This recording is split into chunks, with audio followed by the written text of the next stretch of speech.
Les Actes des Apôtres, chapitre 1.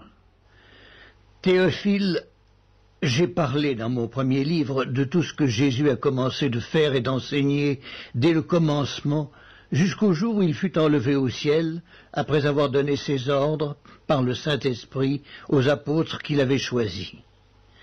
Après qu'il eut souffert, il leur apparut vivant et leur en donna plusieurs preuves, se montrant à eux pendant 40 jours et parlant des choses qui concernent le royaume de Dieu.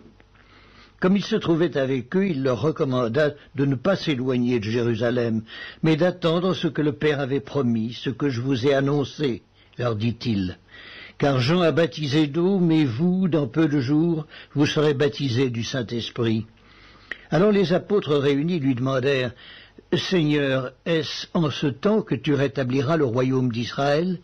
Il leur répondit, « Ce n'est pas à vous de connaître les temps ou les moments que le Père a fixés de sa propre autorité. Mais vous recevrez une puissance, le Saint-Esprit, survenant sur vous, et vous serez mes témoins à Jérusalem, dans toute la Judée, dans la Samarie, et jusqu'aux extrémités de la terre. » Après avoir dit cela, il fut élevé pendant qu'ils le regardaient, et une nuée le déroba à leurs yeux.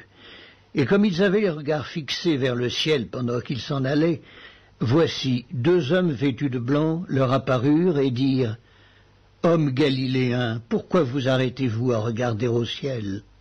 Ce Jésus qui a été enlevé au ciel du milieu de vous, viendra de la même manière que vous l'avez vu allant au ciel. » Alors ils retournèrent à Jérusalem de la montagne appelée des Oliviers, qui est près de Jérusalem, à la distance d'un chemin de sabbat. Quand ils furent arrivés, ils montèrent dans la chambre haute où ils se tenaient d'ordinaire. C'étaient Pierre, Jean, Jacques, André, Philippe, Thomas, Barthélemy, Matthieu, Jacques, fils d'Alphée, Simon le Zélote et Jude, fils de Jacques. Tous d'un commun accord persévéraient dans la prière avec les femmes et Marie, mère de Jésus, et avec les frères de Jésus. En ces jours-là, Pierre se leva au milieu des frères, le nombre des personnes réunies étant d'environ 120.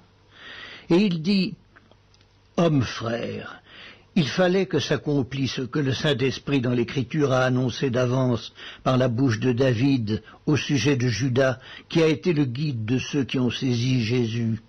Il était compté parmi nous et il avait part au même ministère.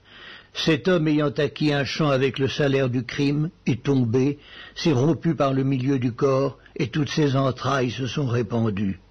La chose a été si connue de tous les habitants de Jérusalem que ce champ a été appelé dans leur langue Hakeldama, c'est-à-dire champ du sang. Or il est écrit dans le livre des psaumes que sa demeure devienne déserte et que personne ne l'habite, et qu'un autre prenne sa charge. Il faut donc que parmi ceux qui nous ont accompagnés tout le temps que le Seigneur Jésus a vécu avec nous, depuis le baptême de Jean jusqu'au jour où il a été enlevé du milieu de nous, il y en ait un qui nous soit associé comme témoin de sa résurrection. » Ils en présentèrent 2, Joseph appelé Barsabas, surnommé Justus, et Matthias.